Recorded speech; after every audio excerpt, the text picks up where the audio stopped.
Well, we've come down to meet up with Jason Hayward today to talk about the new JAG Black range. First of all, Jason, why black? Well, Joe, the original Pro Light range was massively successful, really good. Got them myself, love it. Yeah, lots of people do, but unfortunately carp anglers, being carp anglers, have always loved black tackle, and really it was just down to demand. So many people were asking us for the black that as a company we had to do it to satisfy customer demand base. It's simple as that. Well, it looks ultra smart, so what's the difference? We've cosmetically changed the top here. Rather than on the original Pro Light it was knurled, so this has been updated to match the stainless, the 316 range, and apart from that it's just a black hard anodised finish. We've streamlined the range slightly as well. There's going to be 3 sizes in the 3 rod and 3 sizes in the 2 rod, and also the sizes are slightly more different. So as you can see on the setup here, if you choose the sizes correctly, you get a slightly more splayed out rods rather than the Pro Light ones, which were very parallel.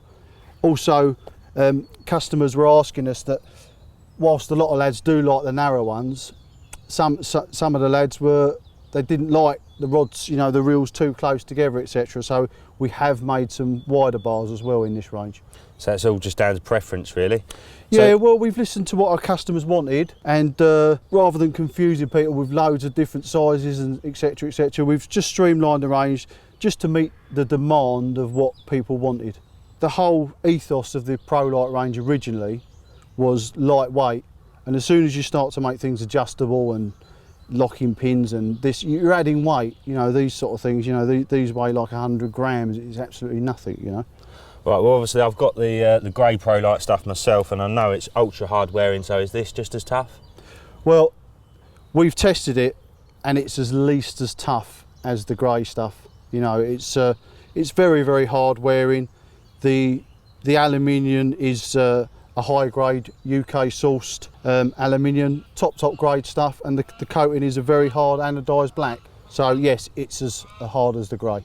And another thing which obviously has been on all the JAG gear since the start is the thumb screws that won't come off, which is an absolutely fantastic invention, isn't it? Yeah, it's beautiful. It's functional, it does the job, it locks up really tight and you can't lose it.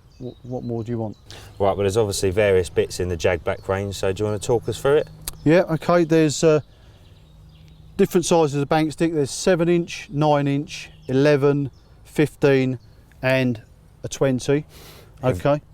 So covering all bases there, isn't it? Yeah, definitely. You know, some people don't like to extend them, like, you know, and some people wanted them where there's, you know, you're putting them in the water or something, so a longer bank stick was really necessary, okay. As I said, you've got 3 sizes in the 3 rod and 3 sizes in the 2 rod, okay. You've got the beautiful little stage stands as well. That's smart, aren't they? Yeah, so this has been updated to match the 316 as well. Again, exactly the same functioning with the screws and the internal screwdriver. Is that just aesthetics then, or is there a purpose to the well, the design? It's aesthetics, but it's also it gives a longer grip, and the grip is like the opposite direction to the way you're turning. So yeah, it gives a very good grip on that when you're turning it in. Brilliant. Okay. Obviously, because we're doing the black, all the little indicator accessories and all that sort of thing, they'll all be available. That's smart, aren't they? So you can just screw your bobbins straight onto them rather than having to have a hockey stick. Yeah, you can screw them on, or there's a magnetic one as well to take the the little magnetic adapter, so you just pop it in and out, like, you know. Nice. They look nice when they're coming from underneath as well. Yeah, it looks very integral, doesn't it? It all looks part of the same thing rather than something added on, sort of thing, you know. Very smart. And you've also got the pod, the absolute beautiful Pro Light pod. Everyone loved it. Very small. I mean, look at the size of it to the size of your hand. It's so very compact. lightweight. It's super compact. Weighs just over 400 grams. So comes in a little pouch. So that's, you know, no bother to actually carry around with you if the need be that you need a pod.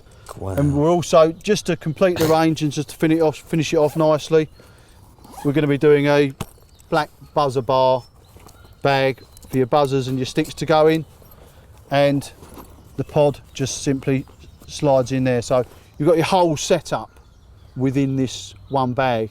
That's a thing of beauty. Yeah, you got your bars, you got your pod, you got your buzzers, everything that you need to set up. You can just get that out, and you're away. You know, including a rod pod if necessary.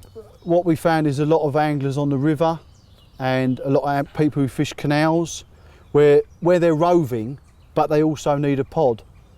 This was fantastic. You know, say just over 400 grams plus your sticks. You know, you can use it. You can either use it just on sticks with a 2-rod setup, or you can use it with buzzer bars on a snag bar setup. So it's very adaptable and versatile as well. Without doubt. Like I say, when you're moving a lot, and you know, and you've got rock hard banks, there's nothing more stressful than trying to get your sticks in, is it? No, well, when you're moving, you want to be in on fish. You're setting up. You want to be on. You don't want to be, you know, prattling around putting bank sticks in and, you know, trying to get them level, whatever. You just want to be there and you're fishing, and this is what that you know, the rod pod gives you, like, you know. With this JAG pod, you've got the no loss thumb screws on there. You've got your rod rest no loss thumb screws. You can't even lose anything. You know, it's virtually impossible. You've got no bits to lose and bits to fall off, you know. So anything else to come out in the range in future then? Well, if the range is successful, which I'm pretty sure it will be, but if the range is successful, yeah, there will be a few other bits and pieces. But we've just covered all the basics that people are going to want for the moment. There will be stuff, but it's in the pipeline, Joe, so I'm sorry I can't talk about it at the moment. Fair enough. And price-wise, is it going to be similar to the Pro Light? Yeah, it'll be within the same ballpark. I mean, since we brought the Pro Light out, you know, it's been a few years now, so unfortunately things become more expensive, etc. But it will be within the same ballpark. All right, and most importantly, when can I get my hands on some? When's it going to be available? It should be available early May, around that time. My birthday, early May. It's good timing, isn't it? Oh, I'll remember that. No, it should be early May, Joe. I mean, somewhere around that time, it will be within that ballpark of early May, yeah. Brilliant. Okay. Nice one, Jason. Cheers, mate. Thanks very much. Top man. Cheers.